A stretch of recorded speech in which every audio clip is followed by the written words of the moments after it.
কি গো, বাপ মেয়ে মিলে কি এত গল্প করছো শুনি? না গো, তেমন কোনো গল্প না।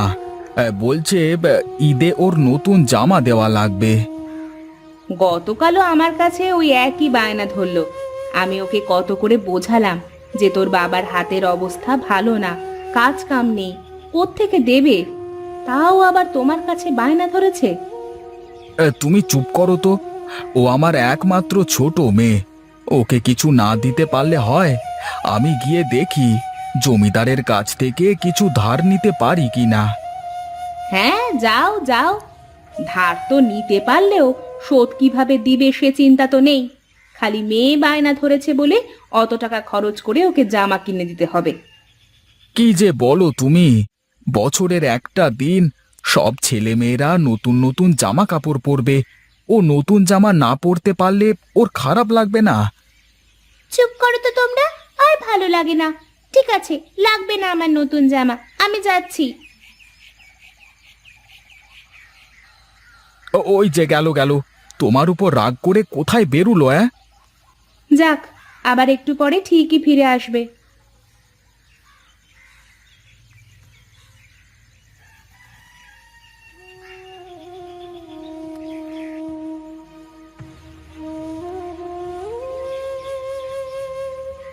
কিরে ছুটকি, এখানে এভাবে মন খারাপ করে বসে আছিস কেন? আজ যে খেলতেও আসলি না। না রে, আজ ভালো লাগছিল না, তাই আসিনি। কি হয়েছে, মন খারাপ তোর? কই, কিছু হয়নি তো। তাহলে এখানে এভাবে বসে আছিস কেন একা একা? বাড়িতে একা একা ভালো লাগছিল না, তাই এখানে একটু ঘুরতে এলাম। ঠিক আছে, থাক তাহলে। আমাকে আবার আজ বাবার সাথে যেতে হবে বাজারে। বাবা বলেছে আজ আমাদের ঈদের নতুন জামা কিনে দেবে। ঠিক আছে, যা তাহলে। তুই ঈদের নতুন জামা কিনবি না? না রে, আমার বাবার কাছে এখন টাকা নেই, পরের ঈদে কিনে দেবে। হা হা হা, তুই তো প্রতিবারই ওই কথা বলিস, কিন্তু কোনোবারই নতুন জামা কিনতে পারিস না। থাক, আমি যাই।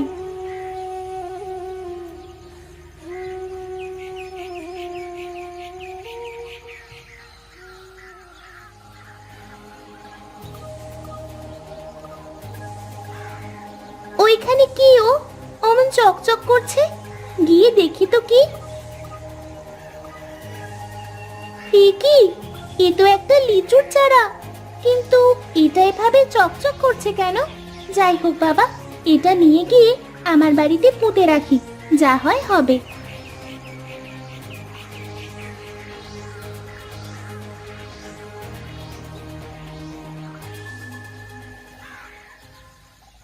কি রে মা, এটা কি? কোথায় পেলি এটা? নদী থেকে বাড়ি ফেরার পথে একটা লিচু গাছের তলায় লিচুর চারাটা পেলাম। কিন্তু দেখো মা, এটা এভাবে চকচক করছে কেন? তার আমি কিভাবে বলবো রে মা, চারাটা দেখে খুব সুন্দর মনে হচ্ছে। যা, উঠানের এক কোণায় লাগিয়ে দে। চারাটা বড় হলেই বোঝা যাবে চারাটা কেন এত চকচক করছে। ঠিক আছে, আমি এক্ষুনি লাগাচ্ছি।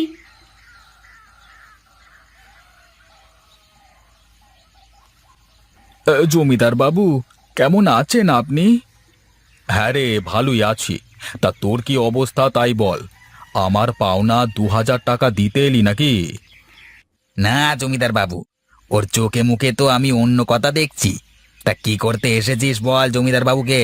এই, বাবু, বলছি আমাকে যদি আরো 2000 টাকা দিতেন তাহলে খুবই উপকার হতো। আমার কিছু টাকার খুব প্রয়োজন। হ্যাঁ রে, টাকা তো শুধু তোরই প্রয়োজন, হ্যাঁ? আর আমাদের তো টাকা লাগে না, তাই না? আমাদের হাওয়া খেয়ে থাকলেই চলবে নাকি? না বাবু, তা নয়। বলছি আমি কিছুদিনের মধ্যেই আপনার সব টাকা শোধ করে দেব।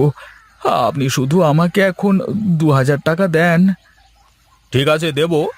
আগে তুই আগের পাওনা 2000 টাকা আর তার সুদ মিলিয়ে মোট 4000 টাকা দে। তারপরে আবার 2000 টাকা নিস, বুঝলি? থাক তাহলে জমিদার বাবু। ঠিক আছে, আমি তাহলে এখন আসি। আসি বললে কি আর হয় রে? ঈদের আগে যদি টাকা পরিশোধ না করিস তাহলে তোদের বাড়ি ছাড়া করে ছাড়বো, এই বলে রাখলাম।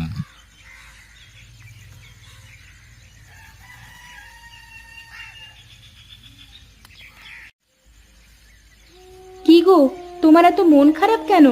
জমিদার বাবুর কাছ থেকে টাকা পাওনি, এতে এত মন খারাপের কি আছে? তা নয় গিন্নি, টাকার জন্য গিয়ে তো আর এক বিপদে পড়ে গেলাম। কেন গো, কি হয়েছে আবার? কোনো সমস্যা?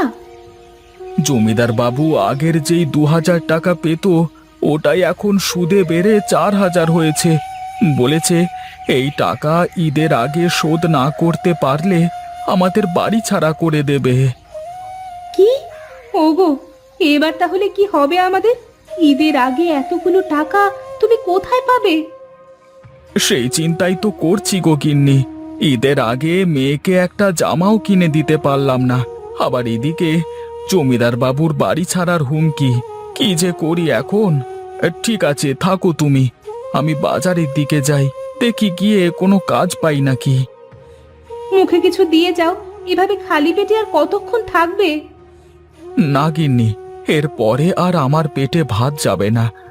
বাজারের দিকে গিয়ে যদি একটা কাজ পাই তাহলে চাল ডাল নিয়ে আসা যাবে। থাকো তুমি, আমি আসি।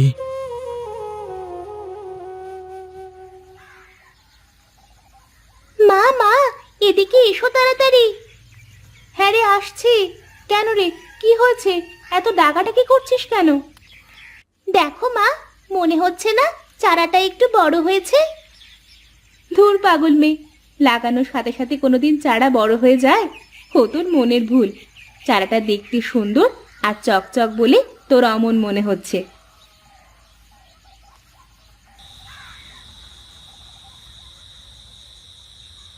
তোর বাবা সে কখন গেছে বাজারে কাজ খুঁজতে, কাজ পেলো কিনা কে জানে। আর এতক্ষণে তো ফিরে আসার কথা, এখনো তো এলো না। ওই দেখো মা, বাবা চলে এসেছে। না গো গিন্নি, কোথাও খুঁজে একটা কাজও পেলাম না বাজারে। ঠিক মতো বাজার করে খাওয়া টাকাও হয় না, আবার সামনে ঈদ। কি দিয়ে যে কি করব বুঝতে পারছি না। এত চিন্তা করো না তো, ঠিক একটা না একটা ব্যবস্থা হবেই।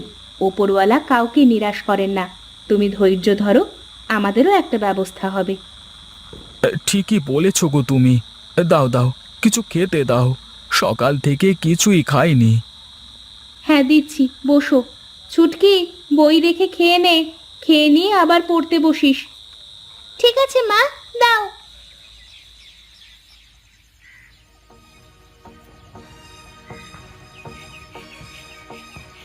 মা, ও মা, বাবা, এদিকে এসো, তোমরা বাইরে এসো। কি রে ছুটকি, সকাল সকাল এত ডাকছিস কেন? এই দেখো মা, কি হয়েছে। এ কি রে, এ তো দেখছি লাল টকটকে লিচু পেকে পেকে ধরে রয়েছে। এক রাতের মধ্যে এ হলো কিভাবে? এ আবার আমার চোখে কি দেখছি আমি? আমি স্বপ্ন দেখছি না তো? কই, স্বপ্ন না তো, কিন্তু এক রাতের মধ্যে এ হওয়া তো অসম্ভব। অসম্ভব কিছুই না, ওপরওয়ালা আমাদের ওপর রহম করেছে, তাই তো এসব হয়েছে। ঠিকই বলেছ গো তুমি। দেখি একটা লিচু খেয়ে দেখি সত্যি নাকি। হ্যাঁ, এ তো সত্যি। হ্যাঁ, আর কি সুস্বাদু লিচু গো। এই অমৌসুমী লিচু বাজারে বিক্রি করলে তো অনেক টাকা পাওয়া যাবে। হ্যাঁ গো, আমি বলেছিলাম না একটা ব্যবস্থা হবেই। দেখলে তো আমার কথা ঠিক হলো। নাও, এবার যাও, কিছু লিচু বাজারে বিক্রি করে এসো। হ্যাঁ হ্যাঁ, যাচ্ছি যাচ্ছি। আর এসব হলোই তো আমার মেয়ে ছুটকির জন্য। বাবা, এবার আমার জন্য নতুন জামা আনবে তো? হ্যাঁ রে মা, এবার তোর জন্য অনেকগুলো নতুন জামা কিনে আনবো। কিরে গোপাল, এখন আবার কাজ কাম ছেড়ে নিজের ব্যবসা শুরু করলি নাকি? হ্যাঁ গো, কাজ কাম তো আর কিছু নেই। লিচু বিক্রি করে যদি পেট চলে তাহলে তো ভালোই হবে। আরে লিচু ভালো হবে তো, তা কত করে বিক্রি করছিস? হ্যাঁ গো, খুব সুস্বাদু। বিশ্বাস না হয় একটা মুখে নিয়ে দেখো। উম, উম, আহ কি সুস্বাদু লিচু রে। এমন লিচু তো আমি বাপের জন্মে খাইনি। জানিস নিবি, আমাকে 100টা লিচু দে দেখি। ঠিক আছে, এই নাও। আর 100 টাকা দিলেই হবে। কি রে, এত স্বাদের লিচু এত সস্তায়? তাহলে আমাকে আরো 100টা দিয়ে দে। আর এই ধর 200 টাকা। কি বলিস রে? তাহলে তো যে করেই হোক ওর লিচু গাছটা আমাদের জব্দ করতেই হবে। সব গিয়ে দেখে আয় কি অবস্থা। এই ঠিক আছে, চলুন বাবু। কিরে গোপাল, কি অবস্থা? শুনলাম খুব নাকি ব্যবসা করছিস। এই তো বাবু, কোনো মতে চলছে দিন, আপনাদের দোয়ায়। হ্যাঁ রে, দোয়া তো অনেক করেছি। এবার তোর গাছটা আমাকে দিয়ে দে বাবা। এ কি বললেন আপনি বাবু? এই গাছ আপনাকে দেব কেন? আপনি যে টাকা পাবেন সে টাকা দিয়ে দিচ্ছি। না না, এখন আর এসব বললে তো হবে না বাবা। আরে টাকা দেওয়ার কথা ছিল অনেক আগেই। সে দিন তো অনেক আগেই পেরিয়ে গেছে। তোর আর কোনো কথাতে কাজ হবে না। দয়া করে আপনি আমারই সর্বনাশ করবেন না। আমি আপনার সব পাওনা টাকা শোধ করে দিচ্ছি। হয় এখন তোর গাছটা দিবি, না হয় তোর এই ছোট মেয়ে ছুটকিকে আমি তুলে নিয়ে যাচ্ছি। যতদিন গাছটি আমাকে না দিবি ততদিন তোর মেয়ে আমার কাছেই থাকবে। এই কানাই, ওই মেয়েটাকে নিয়ে চলে আয়। ওরে বাবা রে, ও মরে গেলাম রে, বাঁচাও বাঁচাও। ওরে বাবা রে, মরে গেলাম রে, ওরে মরে গেলাম রে বাবা। তোমাকে অনেক ধন্যবাদ লিচু গাছ। তুমি আমার মেয়েকে বাঁচিয়েছো, আর আমাদেরও বাঁচিয়েছো। তুমি ভালো থেকো আর আমাদেরও ভালো রেখো।